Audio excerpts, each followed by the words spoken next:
Hello, everybody, and welcome to a special edition of the Indieheads Podcast. Now, we have been gone since July. You would think, wow, there's all these releases that have come out since then. We have a buildup of topics to talk about, but instead, we're going to talk about a show about rich people. Yes, I have finally, this is really we've talked about how the Benji episode was really my long con with me joining the podcast, but really my long con of the podcast was just how can I turn this into a Succession podcast. And today my evil genius plans have come to fruition because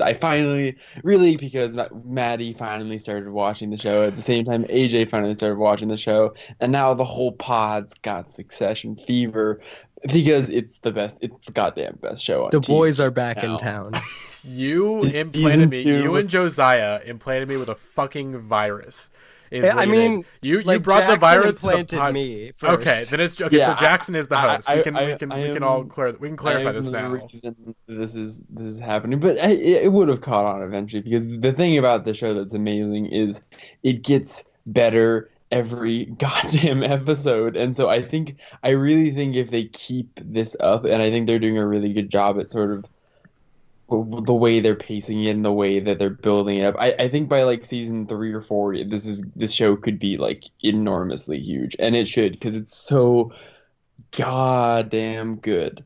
Do we want to let's talk about season 1 first, just because you just watched season 1. Yes. Before we get into the season 2 stuff. Season 1, I mean, it was a hard show to sell people on because the whole thing about it is that the first 3 episodes are kind of objectively the weakest episodes of the show, and they kind of find the show and the tone of it and some of the character relationships and stuff over the first couple episodes. So it is one of those things. I mean, I liked it from the beginning, but it definitely was there's a really great Andy Greenwald tweet that sums it up really well, which is first episode, oh, this is pretty good.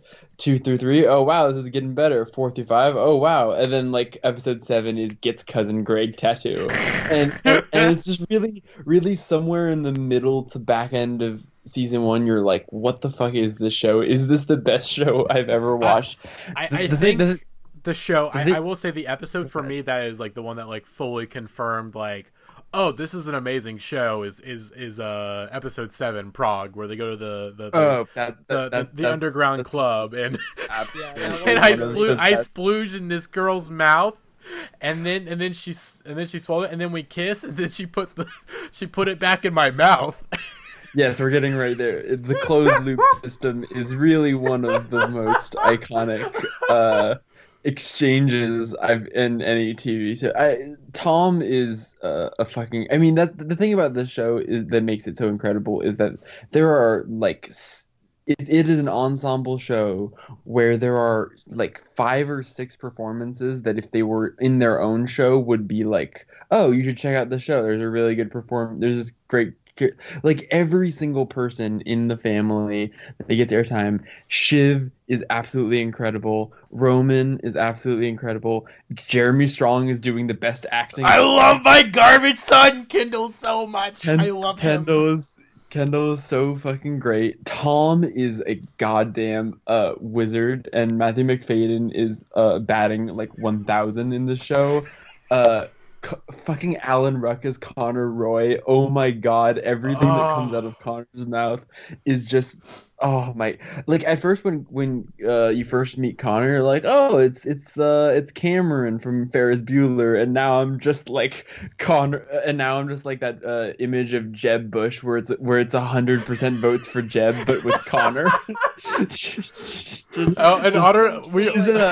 The video of him in season 2 where he's threatening to not pay taxes was, oh my god. And I remember I think the season 1 finale when he first lays out his platform, and was he against usury, and it was the weirdest goddamn thing. He's an amalgamation of a couple political figures. He's definitely got big Jeb energy where he's this weird black sheep brother who has a chip upon their shoulder because they're not quite as powerful and successful as some of their other siblings, but also has like a very like John Delaney like self-owning energy, but also so much money that they can like fund their insanely like narcissistic endeavors. It's just, the show is great because all of these people are monsters. They are garbage, awful, terrible people who have been corrupted.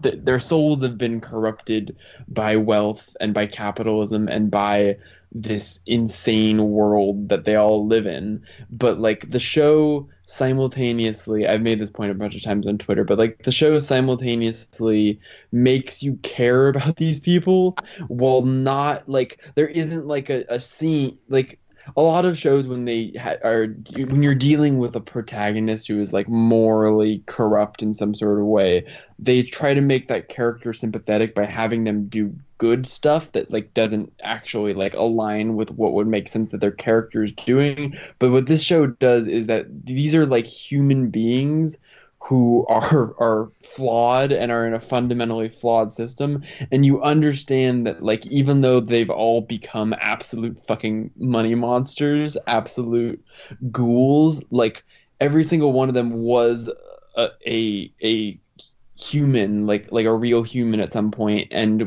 they like Kendall and Shiv are both like could be good people in another universe, but have just been so like completely corroded by being in this fucking family, and every single one of them is just on one. But then there's also you have all of that, and it's like that would be the recipe for just an incredible show. But then you got fucking Cousin Greg. Cousin Greg, baby. Cousin Greg is the real star of this show. He's the star of the universe. Who is there's an argument to be made that Cousin Greg is the most evil of them all because he comes from the outside. And just knows how bad it is and still wants just the greed and the power like everyone else. The corruption of the slow corruption of Cousin Greg, where like Cousin Gregory, he's going by Gregory now. We should state. Excuse me, Gregory. I'm so sorry.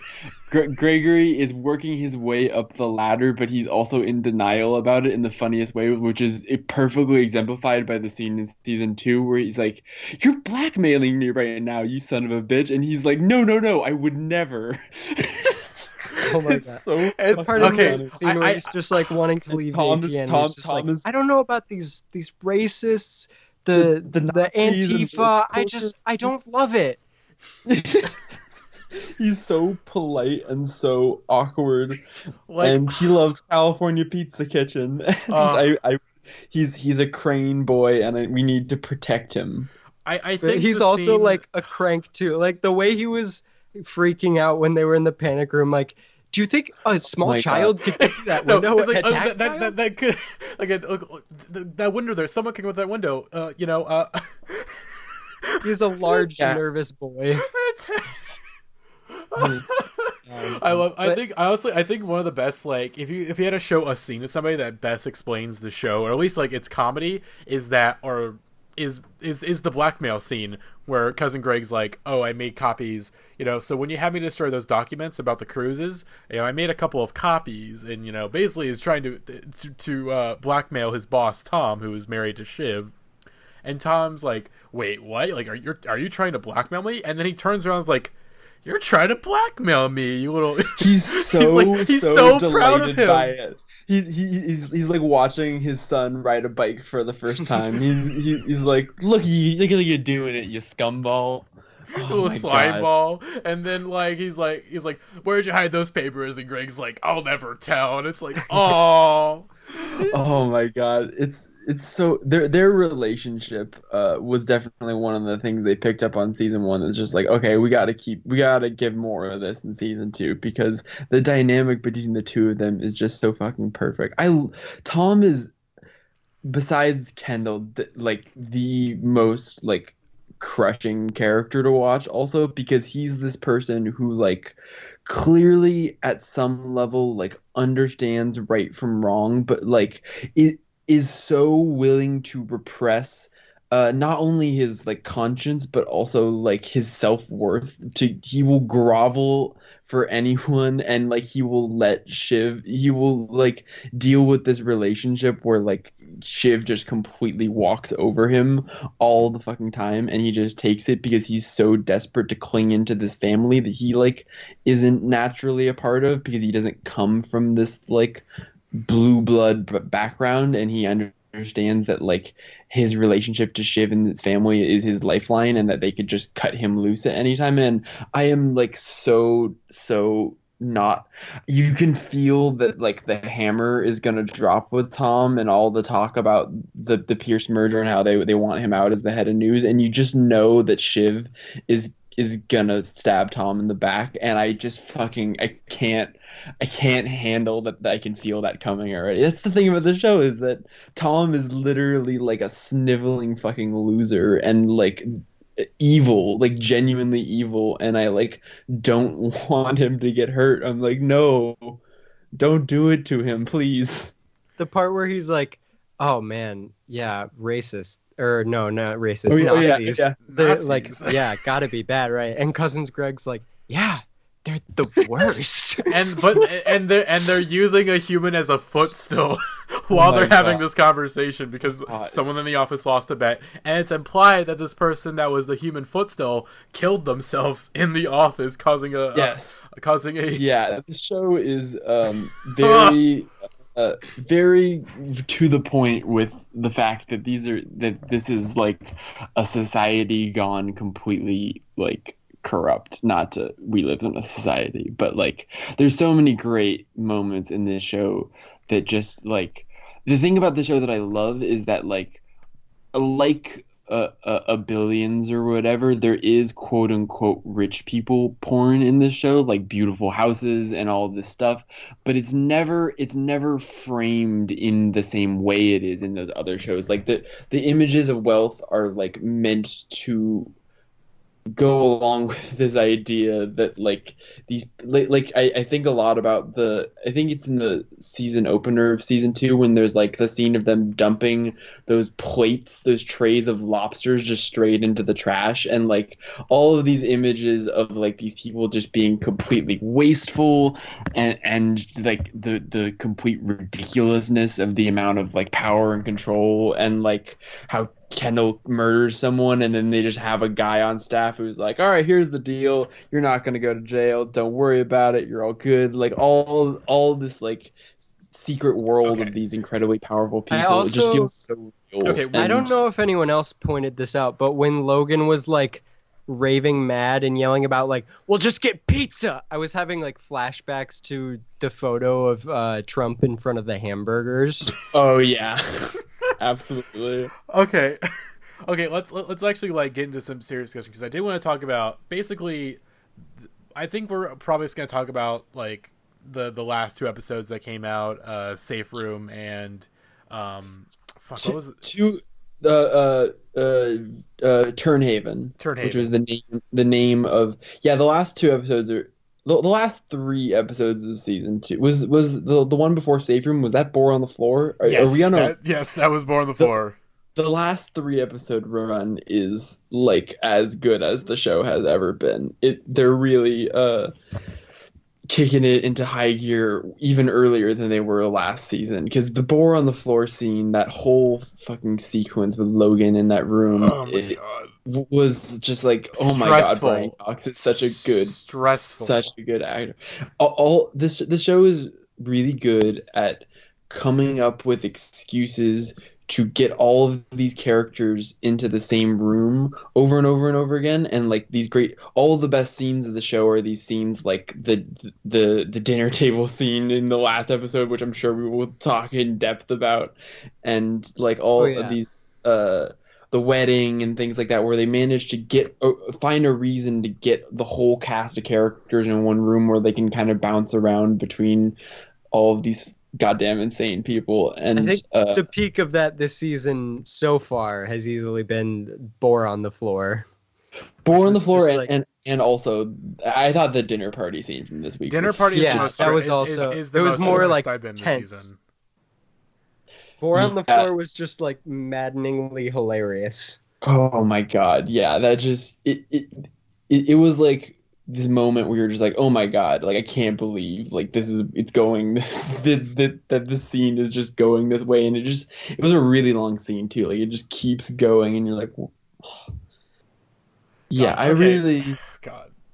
we gotta Okay, focus. so let's talk. Okay, so let's talk about my favorite garbage boy, Kendall, and his arc so far this season, which is Yes. mainly revolves around the events of the season 1 finale, where at this point he has Kendall is broken. He's broken. He's completely relapsed, and he's trying to essentially like choke his dad out of the company by joining a different company that's going to buy Royco, Waystar Royco, pretty much. But he's also that guy who knows all the lyrics to the latter half of the Beastie Boys catalog. Oh my God, yeah. The thing about Kendall is that on one hand, he's giving this incredible dramatic performance where like you just see in his eyes without him like acting sad. There's just this emptiness that he just can act behind his eyes that is just like pure magic where you just like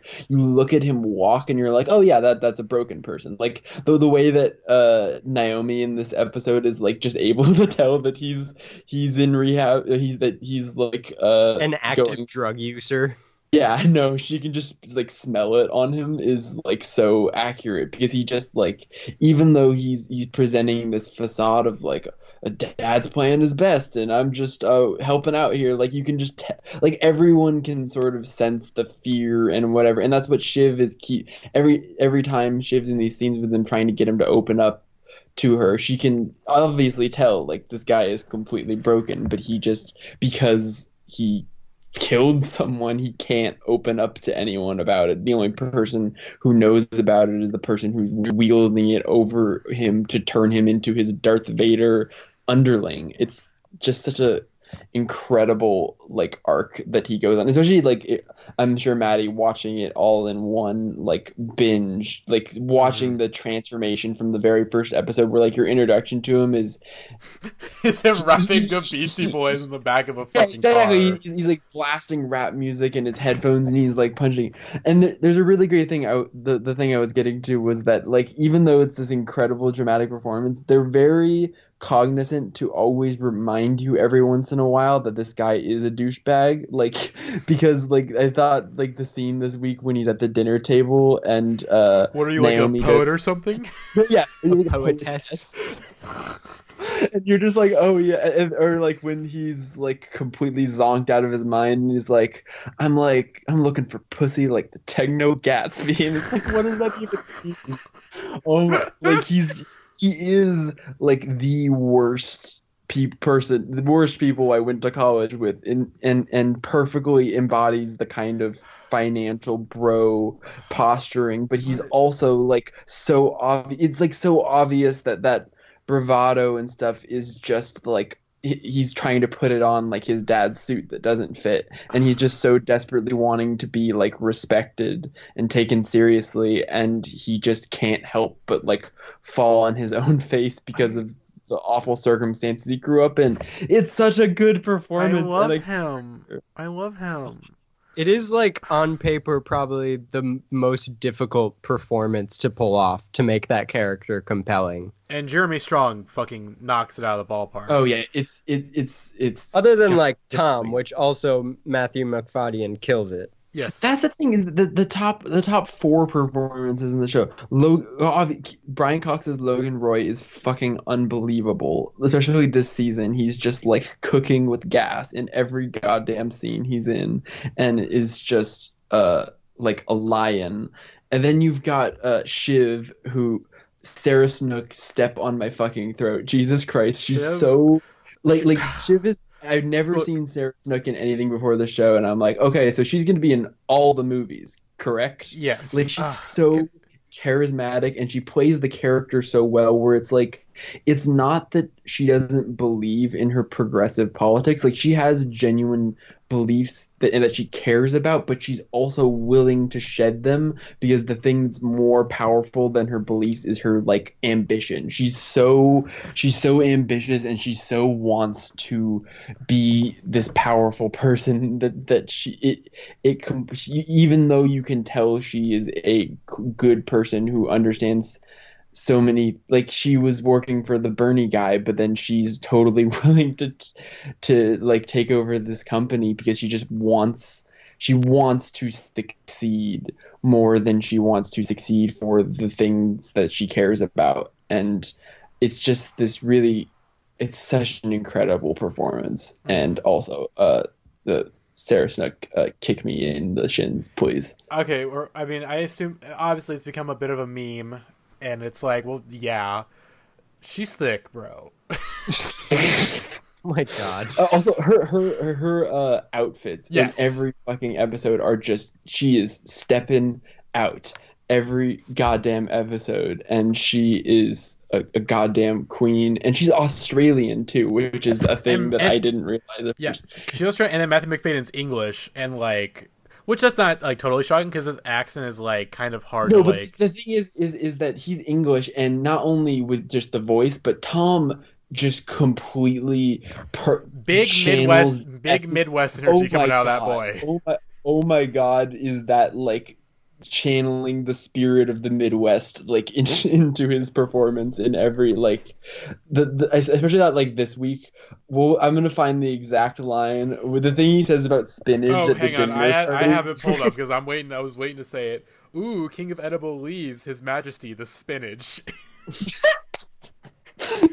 He's just so desperate so to smooth. Like the tension. Oh my god! And like also him on the helicopter going, "What a weird family." Okay, look, we've talked about a lot of our favorite boys, but we have forgot one boy in particular, Mr. Roman Roy himself. Oh my god! How did I forget Roman? Okay, so he was in both the worst form and the best form this week. Okay, oh my god. let's just recap, I guess, the last 2 or 3 episodes. So obviously, Boar on the Floor, aka Hunting, is I think basically Waystar Royko, the top execs and family, they go on a hunting trip in Europe somewhere. I don't remember exactly where. Tom's monologue about Europe when they show up is so funny. Then like a little bit of war-torn, Transylvanian, spooky, right-wing Europe. Yeah, anti-Semitic Europe. I think he says anti-Semitic at some point. I think he definitely does. Yeah.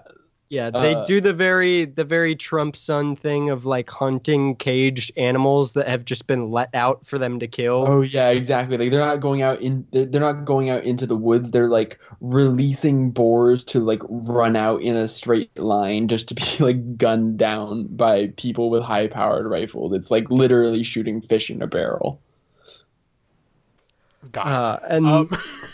And so the sort of the kind of the dramatics is that I think the episode begins with our dear boy, our son, cousin Greg, having a meeting with a biographer about that is the hardest I have laughed at any scene in Succession is the scene where cousin Greg meets with the biographer, and he tries to make it clear that this is not a meeting, that this is a pre-meeting to decide whether he wants to do the meeting, but then like exactly 2 minutes into sitting down with this person, she asks him a question about Logan Roy, and him not realizing that this is on the record just starts unloading like really. He's like, oh, he can be very difficult to deal with. Then he starts going into that stuff. The moment he starts just like accidentally spilling the beans, I just start fucking cracking up. We need to give a reminder that that Nicholas Braun, the actor who plays cousin Greg, is 6'7". He's a very tall. He's so tall. The tallest of boys. He's so tall. And just like and he looks great as someone who is not quite as tall as cousin Greg, but also relates to being a lanky boy who is very uncomfortable in his skin. Like cousin Greg resonates with me.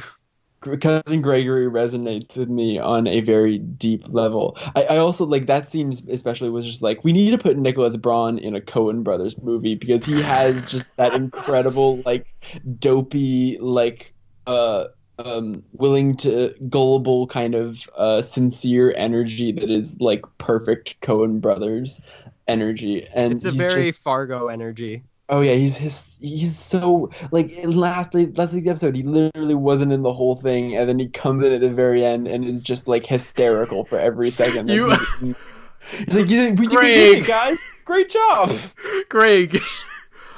Greg, you Ichabod Crane. Fuck you. Especially going from like the blackmail scene to this, where in that he's like totally in denial about how shitty he is, and then but as soon as he gets the promotion, he's like, oh, I'm Cousin Gregory now. Like, it's just a total switch. Oh my god. Motherfuckers blackmail their boss one time and start calling themselves Gregory. I also really love that because it implies that like for the whole first season he was silently stewing about being called Greg and like wants to be called Gregory, and just like now is like, all right, I got the juice now. You can start calling me Gregory now. I'm really gonna move past Greg the Egg. I'm so happy that like Greg didn't just at first it seemed like he was just gonna be like this kind of tertiary comic relief character, but I actually think he really does feel like he was probably essential to what their idea of the show was in the first place, because he does act as this audience avatar character where like in the first season Tom's literally like, all right, I'm going to teach you how to be rich, which comes from the great California Pizza Kitchen scene, which he says like they make a pasta alfredo like just the way I like it. He's just so sweet. And so it all comes into focus when Kendall at the end of the last season is just like, Greg, you Machiavellian fuck. Greg, you little Machiavellian fuck, which is one of my favorite lines. Greg the motherfucking egg. But also like the way that he has become like completely entwined with like the cruise stuff, and then also being directly involved. Like he is being corrupted, and the family is excited to see him doing so. Oh yeah, I also love the going back to hunting when Tom's like, yeah, you can trust me to a point, and then Greg tells him that, and then Tom's like, you absolutely cannot trust me, Greg. Come on. Another like incredible exchange from that is he's like, oh, so Greg, you've been hanging out with Kendall a lot lately. Just, makes a girl wonder. Oh my god, Tom's fucking. Okay, look. Okay, the way he acts like in Safe Room, bringing it back to the last couple of episodes, the way he acts like he's been broken up with when Greg is saying that the Nazis are not. He doesn't love the Nazis and the culture of abuse. Like Tom literally acts like Greg has just asked for a divorce, and he's so hurt about it. And he literally says, "I will not let go of what is mine." It is like literally workplace harassment, but also I like relate to some of the faces he's making in that scene where he's just like Tom pelts him with water bottles.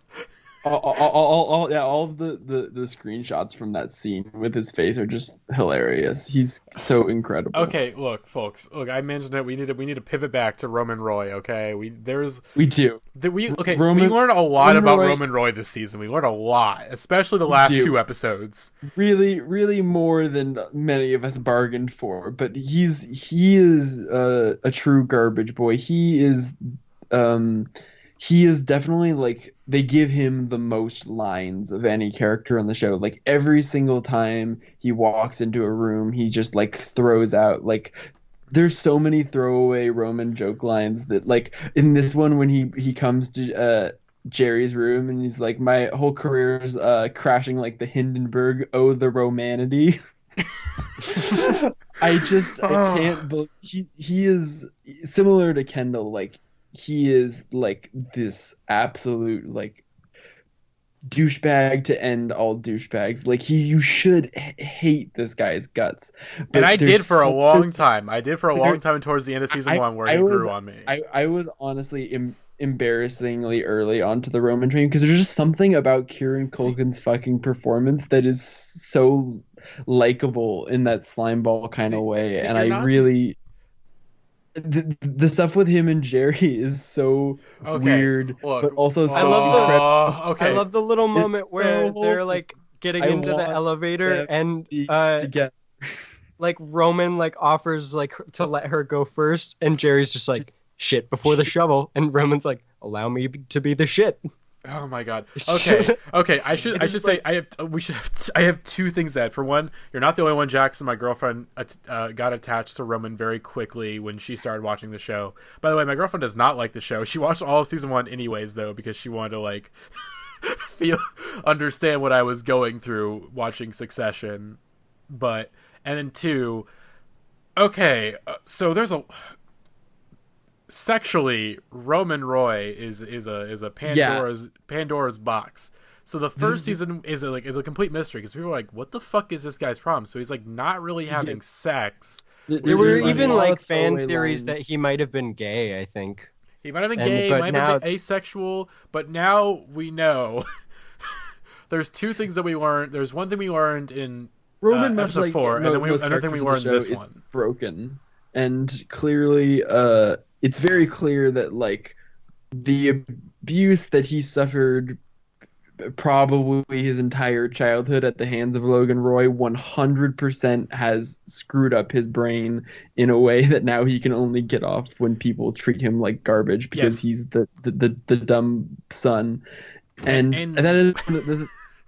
And it manifests itself in some really weird ways in season 2. I did not expect that they were gonna kind of take any of this way, but although the Roman Jerry relationship for a long time, like other people have been up on this, but it really there was always something tension. very special in there. This weird tension in the dynamic, and now it has fully sprung forth in the last couple episodes where Jerry is essentially now his dom.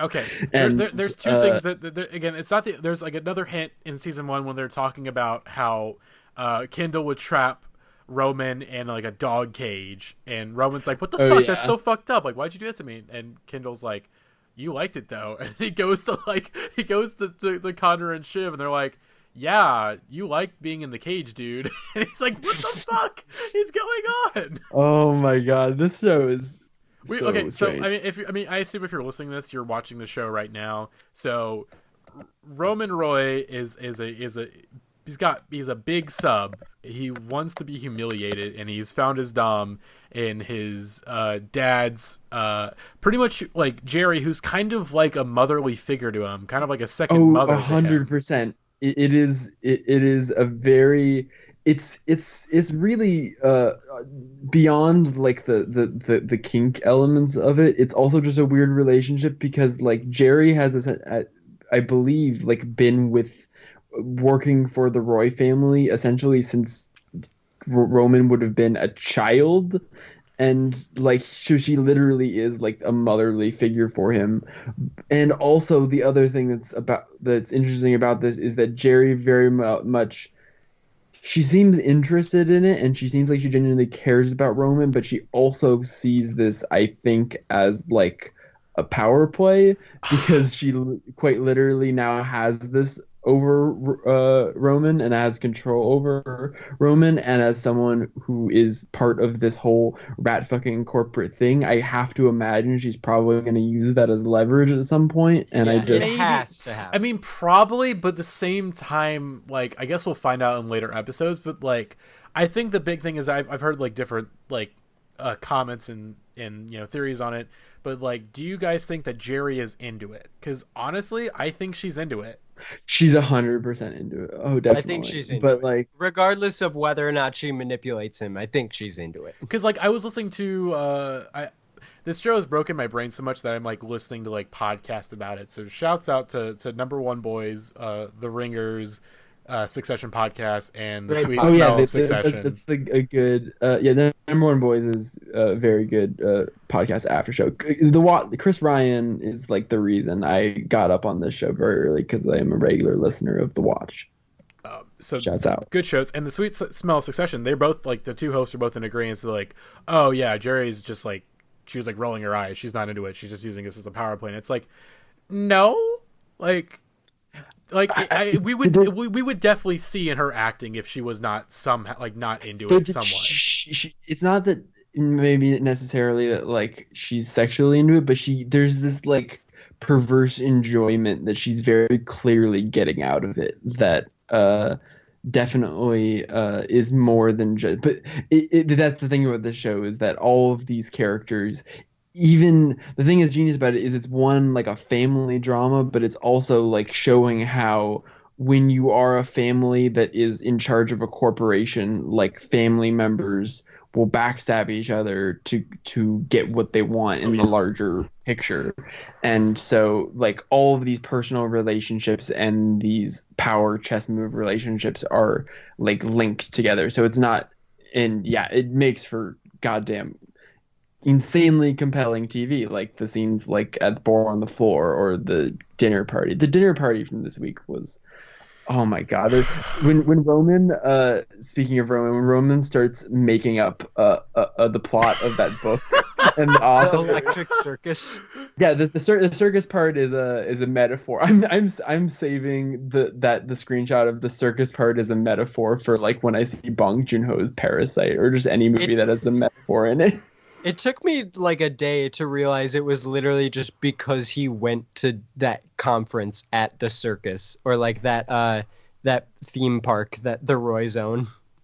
Oh yeah, he literally just like took that, like he probably took Timothy Lipton as like some employee that worked there.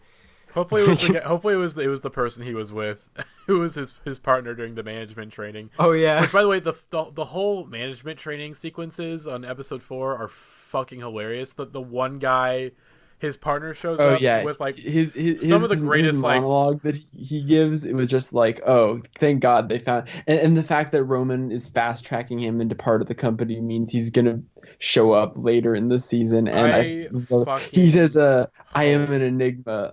My favorite part is he says, I do not play hard, I play easy. Why would you play hard? What does he say? It's like, I'm culturally this, but socially conservative.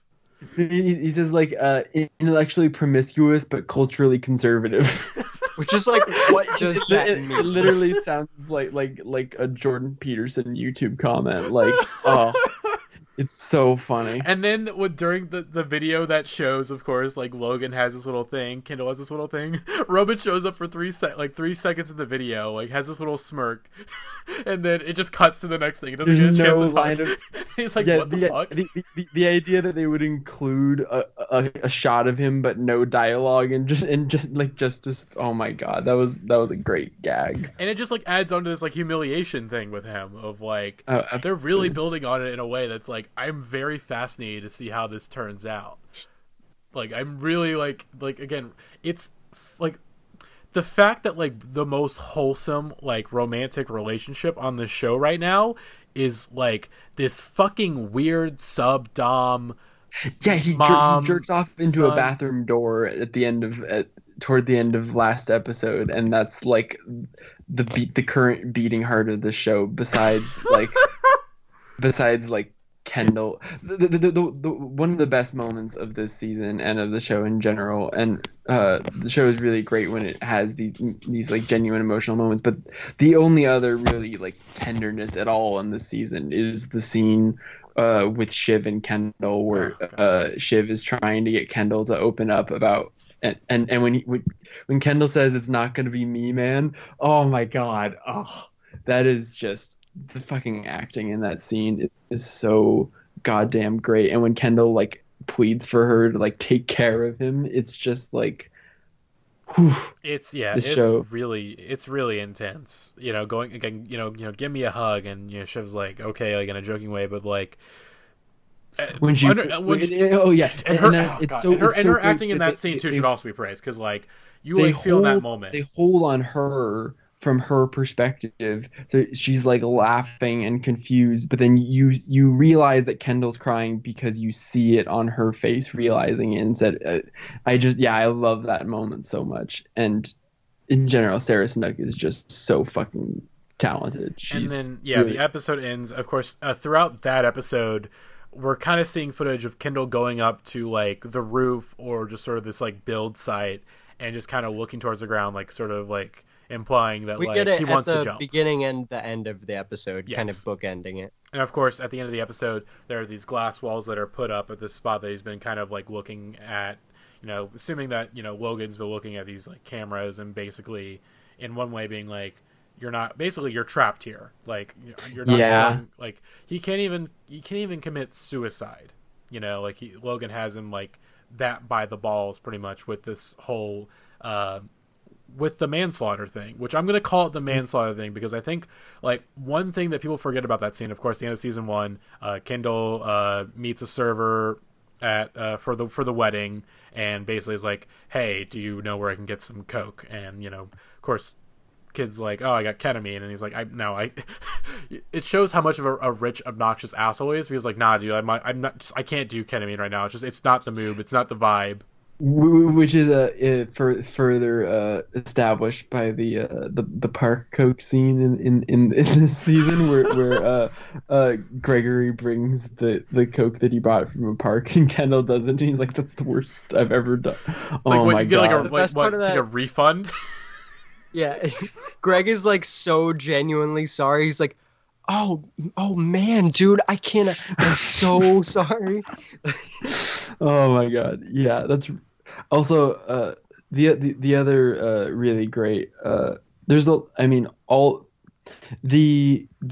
thing about I think in general, Jeremy Strong's whole performance is great, but like the way that he plays addiction is so great in the way that it's like. The only time we really see Kendall like relaxed and comfortable in his own skin is when he's just completely like shit canned, and like the way that he's like dealing with that, but then also like he manages to play it in this like hauntingly real, like incredible way, but then also there's so many funny scenes, like the scene with him when he does meth with those people in the room with like the wolf on the wall is it's like, one of my I am favorite interested in becoming a meth addict. Oh my God, when he says I'm interested in becoming a meth head is what he says. God. Okay, I want to pivot back to the end of season 1. Of course, is in the car with the server kid. They're driving. He's again Kendall's driving because he's the most sober because ketamine's fucking wild. And of course, server dude sees a deer, swerves the car. They crash off a bridge into a river, and Kendall is able to escape, but gets up for air, and goes back down twice to try to save this server dude, but realizes it's a lost cause and basically goes into self-preservation mode, which I think that's something that people keep kind of like forgetting that happened, that really adds to like this that adds like another like layer of complexity to like an already very complex character of like he's obviously feeling the guilt of like the fact that he got this person killed, but that he couldn't save him also. It wasn't just like I was selfish and let him die. It's like, no, I tried to save him, but I realized there was no hope. It's like it's a situation that it's not as like cut. It's not, look, I'm trying to like defend I'm his lawyer trying to defend like a fucking murder. No, well that is the thing is it doesn't feel, I mean, like it was an act of like self-destruction where he just, you feel bad for him because he sort of he didn't like, yeah, it's not, in one hand he does an incredibly awful thing, but you're more the way that, but then just the way that then they pivot to then Logan using it to just completely crumble him, and the number one boy scene with that hug is just like, that's one of the most memorable ways you can end a season. Mm-hmm. Like, oh my God, the first time I watched that I lost my mind.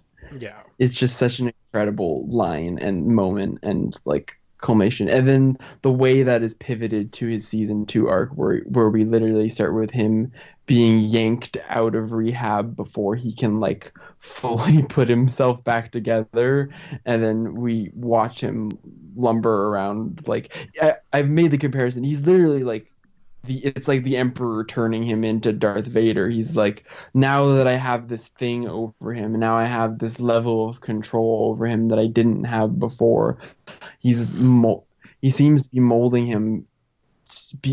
I think so that we can obviously talk a lot about like what we think is going on with Logan, whether we think he just wants to keep it for himself or whether he's secretly setting up, or whether Marsha is doing something, or whether he's secretly said. But it seems to me like he maybe wants it to be Kendall because now he thinks he can control Kendall, so that way when he steps down, it's someone that he feels like he can pull the strings of. And it seems like he's kind of grooming Kendall, like, you fucked up and now I'm gonna hold that over you and use that to mold you into this tool that I can then use to place at the top of my empire. And it's just so heartbreaking to watch him be slowly broken by that. But I think like Logan also knows that Kendall is the only one who truly like kind of hates how his family is. Like even Shiv is willing to kind of give up her principles at the drop of a hat. Like Kendall has actually worked to try and betray him before, and like I don't think he'll forget that soon. Mm-hmm. And then and then obviously, you know, the whole Darth Vader stuff, like really emphasized in the Vaulter episode where, you know, originally, you know, of course they have a meeting about whether they should shutter it, and Kendall's like, no, we shouldn't shutter it. You know, it's this, you know, good website. You know, they could. And it was his idea. Was the other thing is he's always been the one fighting for it, and then Logan basically, literally, like forces him like you need to shutter like Snoke and Kylo Ren. He's like, you have to. He basically makes him go shutter Vaulter. Like they make Kylo Ren go kill Han Solo. It's like you got to do this to prove your loyalty to me, essentially. Like you broker this deal, like basically, like it's killing your baby. Like this deal was your baby, and now you're gonna kill it. In the back, yeah. And just like how cold that Kendall is in that scene, you can definitely like you feel that guilt in his eyes, but at the same time there is like nothing there. He's so cold and evil, but then also like the patheticness of I saw Dad's, or he says like I saw Dad's plan because like, my dad told me to. Literally like a child. Like he constantly, like I said, he can't do anything but just like repeat the pre-prepared line back at them. Oh my god, yeah, like that whole thing in the first episode when he has to meet with Stewie and he keeps just repeating the same talking points he had to repeat when they fed him to him on TV, because he's just like, because his own ego and free will has been like so completely broken that he's just now like a robot who can just repeat the talking point that the PR person came up with for them. Mm-hmm. It's just it's all like it's depressing, and I think we got like a slight moment of solace in the most recent episode where, of course, goes off with Naomi. Naomi's like, do you want to go do some illegal drugs with me? And he's like, yes. And they go off and go do illegal drugs and drink Grey Goose. Naomi, that's also clearly she's like the Kendall insert of the Pierce family. It's a tough scene for Kendall at the end of it. Yeah. So and then, but like, you know, one of those like, also Jesus Christ. Also Jesus Christ. There's that moment there where you're like, oh my god. Oh, the helicopter. Oh my fucking god. That stressed me out. That was like yeah. I was like, you're not gonna do this. In one, you're like, oh. I think I out loud was like, oh no. Like that was just anxiety inducing. There was like, I think that episode there was at least 2 or 3 moments where like I was sitting in my chair and then I was on the floor making like undecipherable noises because I'm like so stressed out. Like that scene, the Jerry Roman sub-dom continuation scene, and then like a good portion of the dinner scene had me on the floor in like physical pain. Oh yeah, how stressed I was. I generally like. We've talked about this before with Nathan for You, where like just cringe stuff sometimes. Like Nathan for You is like a perfect TV show, and I recognize that it is genius. But sometimes like cringe stuff can be like too discomforting for me, where it's like I'm not really getting a lot of enjoyment out of this.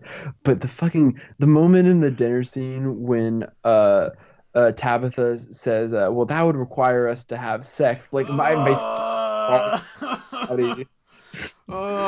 Just like watching, then Roman saying, we're quite relentless in that regard. Just fuck City over." Oh my god! And then of course, and then the other sexual thing that we discover, or maybe discover, I don't know for sure if it's is this something he's actually into, or something he's pretending to be into, to like the whole basically trying to get Tabitha to act like a dead body.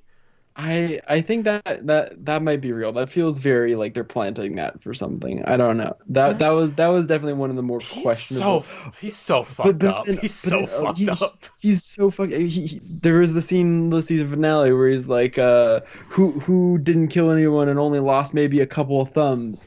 This guy. The whole scene of him watching the rocket launch is just my god. Goes to the bathroom, the phone volume is down, it's like this crappy stream, and then he's watching it explodes, he's like, okay, and then starts to wash his hands, and then goes back out to the reception. Oh my god, yeah. He was really losing this last episode, especially with that line Logan gave him where he's like, "Romulus, when you laugh, please do it at the same volume as everyone else. We didn't get you from a hyena farm."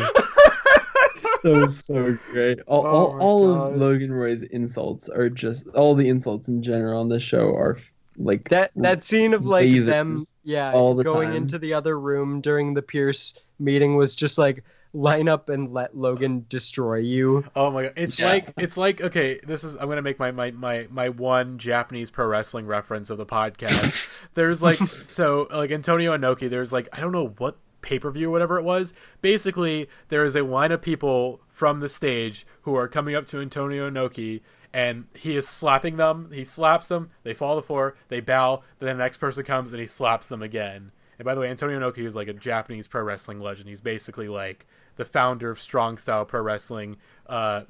Basically did the first MMA type match ever with Muhammad Ali. I'm gonna shut up now. I'm gonna stop. But God, I love he's grown on me the most, because at first it is weird they kind of have dropped the I'm not really sure if they've dropped the whole brain hemorrhage thing, or just he's just naturally recovered from it. I think he's definitely in the boar on the floor scene, he's really unhinged there in a way, but I also feel he's also sort of utilizing it now in this season, where after the blower on the floor scene, he in the next he basically uses it where he's abusing them, and then the next morning he's oh, jet lag medication, crazy night last night, acting like he sort of doesn't remember how he treated all of them. And then Tom tries to pull the same move, is wow, crazy night last night, couldn't remember anything. Oh yeah, and then that lady's hey Tom, how's the sausage or whatever. Oh my god. Oh my god. Yeah, but I think they'll definitely bring that. I think the idea was just that I think with Marsha, they're definitely planning something, because in episode, she's very mad at Logan, because it's not clear why. I think the one thing that I've heard is that basically she's kind of cut out of this line of succession for whatever reason, or her son is also cut out of this line, which I think we've only seen her son once. He's not really been a player. I imagine towards the end of the season he'll become more of a player, and then I imagine season 3, I imagine he'll probably be a bigger player into things.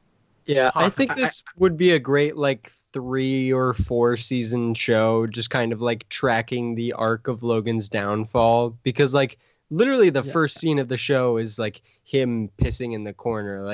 You get the vibe from that it's just all downhill from there. Yeah, but then he sort of I think the sort of that stuff will come back. It really feels like he's on his last leg, sort of. Yeah, he's figured out how to hide it, and he's just powering through because he's trying to get this deal done, and he's trying to sort of cement his legacy.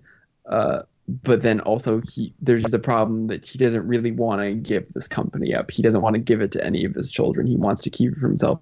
And there's sort of this growing feud where with Kendall and now with Shiv and definitely with Roman, all of them are probably realizing that none of them are going to be given this from Logan, and that they're probably going to have to take it from him. Yeah, and I think I think and I think at some point they're gonna have to, I think at whatever point Logan seems like he's already backing off on the Shiv thing, and at whatever point Logan like betrays Shiv.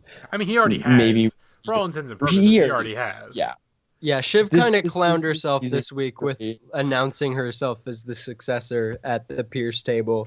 Oh my god, that's one which was so great, and it was a really like perfectly on character thing. Like she just can't her flaw is that she can't control her ambitions, so like she's so frustrated by her dad dragging her feet that she like physically can't not blurt it out.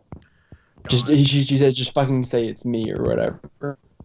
Again, for fuck's sake, Dad, just say it's me. And it's like you feel the silence in the room. You're like, oh yeah, why'd you do that, Shiv? You clown, you stupid clown. Roman and Kendall's faces were so great in that. And then Tom's reaction afterwards, like, that was a fucking shit show. Like, that's the most Roy thing I've ever seen. Was it after that, or was it during a different scene, or he says the most Roy thing I ever seen later, I think, but yeah. Or I mean, I think it might be like, is there any alcohol in this room? He's like, no, there's only Emily Dickinson and low thread count sheets. His exact quote. I don't know if it was after that scene, but he says, "Jeepers fucking creepers! What a shit pinata." Oh my god, I fucking love Tom. I love so that much. Like they cast Matthew McFadden in this role, because I've seen him in like Sense and Sensibility, and it's great to like have seen him in that and also like hear him say things like "buckle up, fucklehead." Great, I love it. Oh god, okay. There's a boy that we talked about briefly. I think we've gone through Roman, we've gone through Kendall, we've gone through Greg, we've gone through Shiv. Let's talk about Connor Roy. Connor Roy, who again who was interested in politics from a very young age. The funeral scene. Oh my god, we have not discussed the funeral scene. One of the better Connor scenes in a while, in which they attend the funeral of Mo, whose actual name is Lester, and Mo is a derisive nickname based on the fact that it clearly seems like he touched multiple of the Roy kids, possibly. Yes. Or just was never allowed around them because he had diddled other kids. Yes, exactly. Not great stuff there. And then Connor goes to the funeral because he's gonna milk the funeral for donors, because I believe he calls it there will be a bunch of weeping ATMs, and so he goes to try to raise funds, but then he gets up to give this speech, and he gives this speech where he just essentially Willa saves his ass. Willa, who is his girlfriend, who basically he coerced into a relationship for money, as she was a call girl, and then eventually he's like, well, I have money and I can help you fund your playwriting career, and so basically coerces her into a relationship, which is very fucked up. Like, there's a lot of fucked up things on this show. Like, I think Connor is like, I would say Connor is the most like detestable boy for me. 100%. Yeah, Connor is. It's hard to point to any of the relationships on the show and be like, this is healthy, but that is probably the worst one. But Willa is smart, and Willa is like willing to save his ass, as he was about to go on this like very personal speech, basically like going to tank his presidential run by revealing that like how fucked up like Mo Lester is, and like his dad's like corporate goons that he rolled with in his younging days, and basically turns his speech into this completely vague like nonsense that cannot be used against him at all. And when so somebody dies, goes like, when a man dies, it is sad. His family is now sad. Just like true facts that you could have read in a newspaper. Oh my god, the writing on the show is brilliant. And also, I think we have not gave a shout out to this person yet, but we need to give a shout out to them. The person who runs the No Context Secession account is like, I think that's where the virus started for me. That's where, like, because I think Jackson, you were retweeting it a bunch, and I'm like, what's this show? And then of course I get into it and I'm like, oh shit, I see why. I see the obsession. It makes for a really good No Context account, because I mean, like every the second or third line is like a bar that you. And there are so many that you can miss because they go by so fast. It weirdly, like, unlike like in the last couple, like sometimes I feel like it almost veers into like overwriting where it's like almost too quippy at times, but like I think unlike sort of Veep, which can really really overdo it in that regard, I think the show, besides like Roman, they just like every single time Roman gets put in a room, they give him like 7 like one-liners, but I think in general the writing on this show is just fucking incredible. Like the dialogue in every scene is just at such the insults are so good, but then also just like the compilations of all the times they say fuck off. Like I just love all the cursing on this show and all of the dialogue. It's all the comedy serves like a purpose in the story. It serves as like real characterization. Of course, Roman jokes all the time to hide his massive amount of insecurities. Exactly. And Kendall doesn't really joke that often, and when he does, it's just kind of like, but it's in a very serious way of like kind of like, obviously like I'm looking for pussy like a fucking techno Gatsby. It's just like it just adds on to the fact that this character is a huge douchebag. No, all of Kendall's jokes are jokes he is not aware he is making. Like yes, you're an actress or a poetess or something. And then cousin Greg, who I need storage for myself. Oh my god. Oh god, Jesus Christ. I love this show so much. I'm so glad that you have diseased me, Jackson. I'm glad that we got you on board. The other thing I really loved about this last episode too was the introduction of the Pierce family as the Bizarro. It's so oh my god. Every time this show's politics just become just so like better every episode, where they build on this the thesis that the show is built around how money ruins people. And this episode particularly, where you see this bizarro billionaire family where like they're like self-deprecating, they're like, oh, welcome to our humble little home, and it's like a fucking giant mansion. By the way, I watched for the first time last night You Were Never Really Here, which is a fun movie to watch right before you go to bed. But I watched You Were Never Really Here, and the mansion at the very end of that movie, the governor's mansion, where he finally finds the girl, that mansion is the exact same mansion that the Pierce family is in. Like the hallway I recognize as the hallway that Shiv and Tom go out into in like one of the rooms and stuff. Anyways, but like the idea that like they are the quote unquote intellectual, quote unquote liberal, they're like what dumb liberals would call the good billionaires, and that they have this idea that they are fighting for a sense of truth and justice that is higher than money, but really they're just like, we really need this $25 billion deal so that we have the money to continue living this life. They're just as soulless and terrible as the Roy family. They're just less vulgar.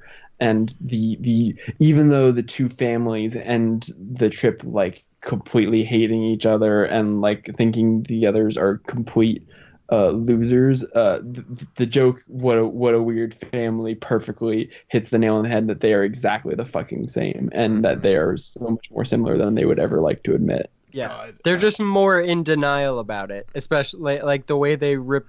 Like, what is it? They recite Shakespeare passages instead of like praying before meals. We're so Unitarian here. We now recite Shakespeare. Like, oh my god! And then like the big like thing is like the exchange with Roman, where it's like in veritas, whatever. It's like in the squid's vagina.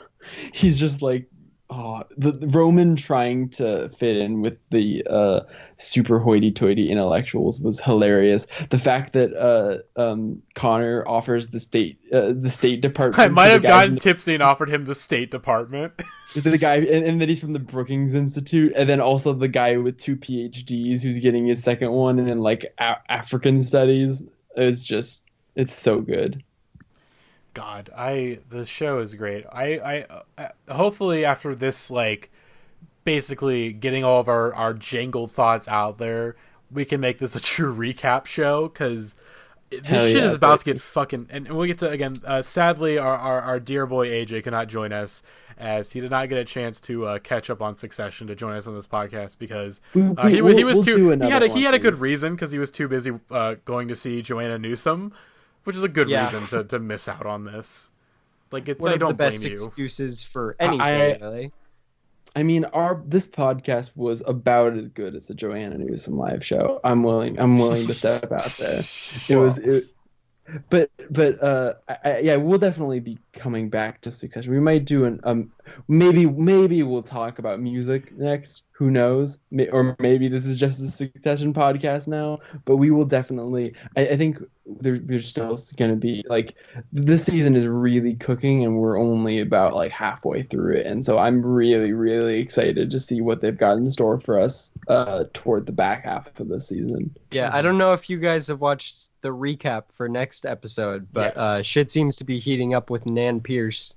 And also there's the cruise stuff, which is starting to pop back up again as like, oh shit. Oh, hell yeah. Which I'm very excited about because I'm like, that shit was not going to stay secret. This show seems to be like, it's pacing itself really well where it's laying its track on these certain things that's then putting off to the side and it seems like it knows when it's going to bring things back later. And I really like how they've continued that momentum this season where I feel like they're starting to explain some stuff from last season that they were maybe waiting off on, but they're also putting some stuff in the back burner that they're going to bring that that is going to have to come back eventually. And I just really like where everything's positioned right now. Yeah, everything feels intentional, even when it's like, oh, Antifa has popped up on our doorstep. Yeah, everything about the show. And the other thing about the show that was insane was like how the show would like nail something that happened in the headlines like literally like the week before, and then but like they had written this. They're so tapped into kind of 2019. Oh my god, in a way that is actually perfect, geniusly reflecting things that are very specifically happening right now. We need to end this podcast, but there's one very important scene that we missed with the potentially Nazi reporter for ATN. Oh my god, yeah, that was really It's like the dog. Just to finish this off, have you ever read Mein Kampf? Yeah, a couple times, I guess. Couple times. Are there Easter eggs in there you wouldn't get the first time? That was so good. Oh my god. Oh my god. I'm very excited for the Nazi reporter to make a comeback of some sorts and for that to like really for that shit to hit the fan somewhat. Of like I'm just really interested in that part of history. Yeah, it's like your name is the same as Hitler's dog, different spelling. What do you like about that period of history? The scale. Oh my god. This show is just fucking gold. And he talks about like 8 million Polish dead, 2 million Germans, and Tom's like, I think you're missing a couple million there. Oh Jesus Christ! Okay. So we're gonna do our own boy rankings. We're gonna go basically who is the number one boy in your head right now? Who is the number one boy in your canon? Who is the most garbage boy in your canon? This is Roy's and non-Roy's. So, number one boy, Jackson. Who is your number one boy right now? Who's number one garbage boy? My number one boy has to be Gregory. It's gotta be. I just feel like the ascent of cousin Gregory really feels like the secret like. He's the audience avatar, but he's also like he's clearly so involved in multiple plots. We know there's more coming with cousin Greg, and I just give it up. He is slowly getting corrupted, but I love him. He's my number one boy, for sure. Josiah, who is your number one garbage boy? I think I have to also go with Gregory. I really liked the moment where he walked in the last episode. And Logan was just like, have a drink, you Ichabod Crane. Fuck you. And he's like, oh. And him not knowing how to react to Logan is always really, really funny. And if you Google like Ichabod Crane, like specifically the like version of him in the I think it's like a Disney animated movie, but he is literally just like a tall, long boy. It is very very Gregory-esque. And then what about you, Matty? Who was your number one boy? My number one garbage boy. Oh boy, this is tough because I'm not gonna say Greg, although Greg is a great boy. I love him. He's in my top 3 boys. I'm between Roman and Kendall, but right now my gut is telling me, based on the last episode, my number one boy right now is Roman Roy. There is just a lot going on there, and I'm very intrigued to find out what the fuck is wrong with him and how he discovers himself. He manages to fuck up constantly and consistently make it entertaining. It's really impressive.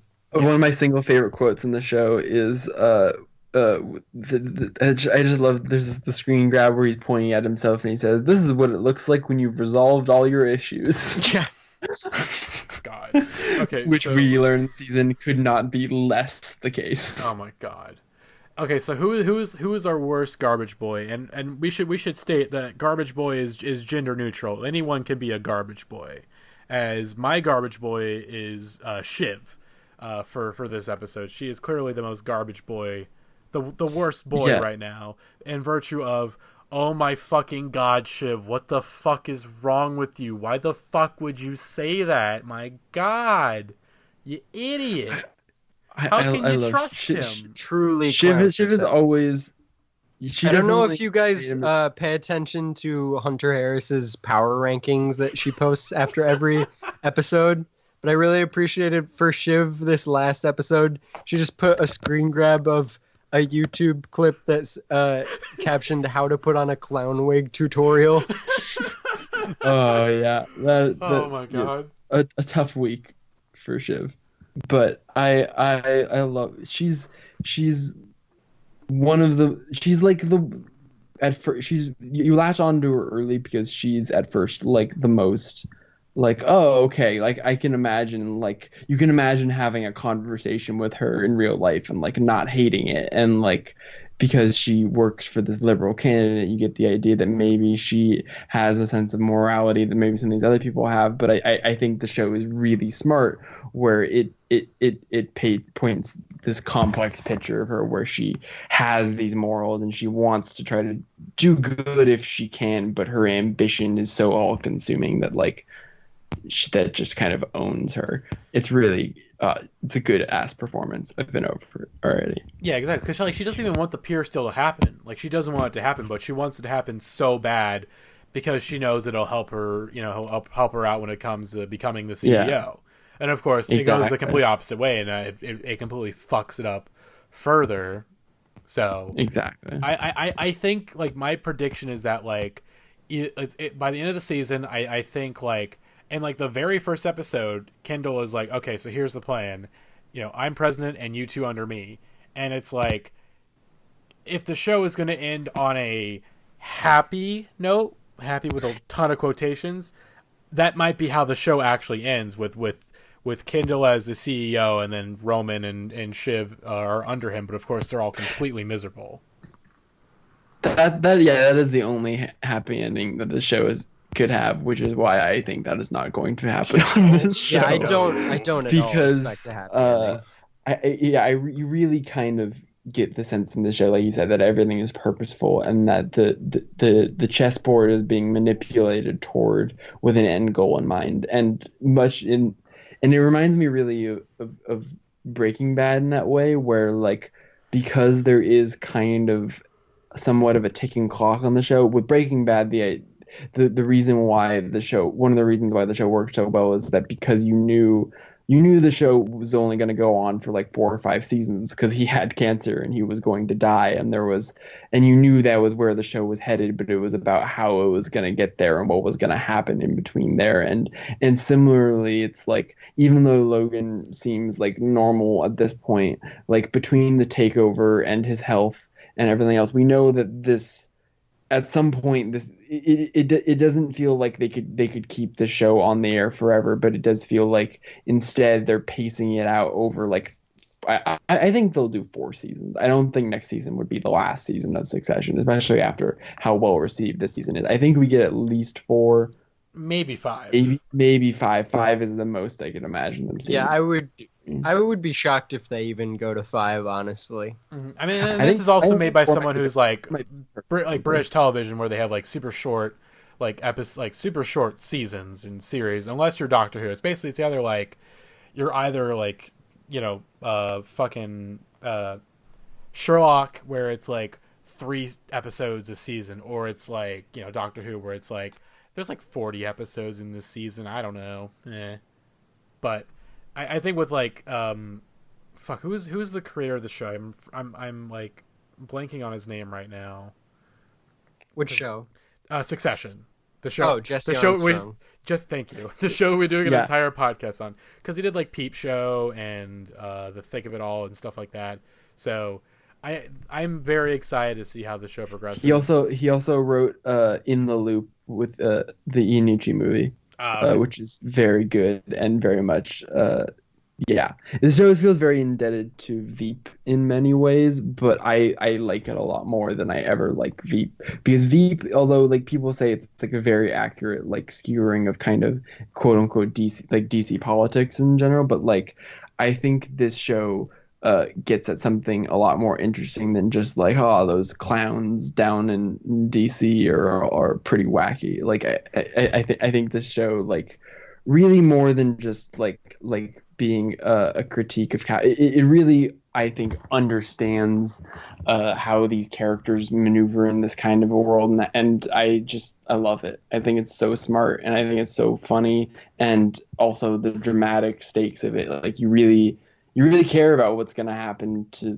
the characters in the company and all that stuff. Mm-hmm. In spite of how just dog shit they are. Exactly. Yes. So yeah, I think that will end our podcast. I don't think we've come up with a name for this podcast, so we'll figure it out in post. I'm a candidate for the Garbage Boys show.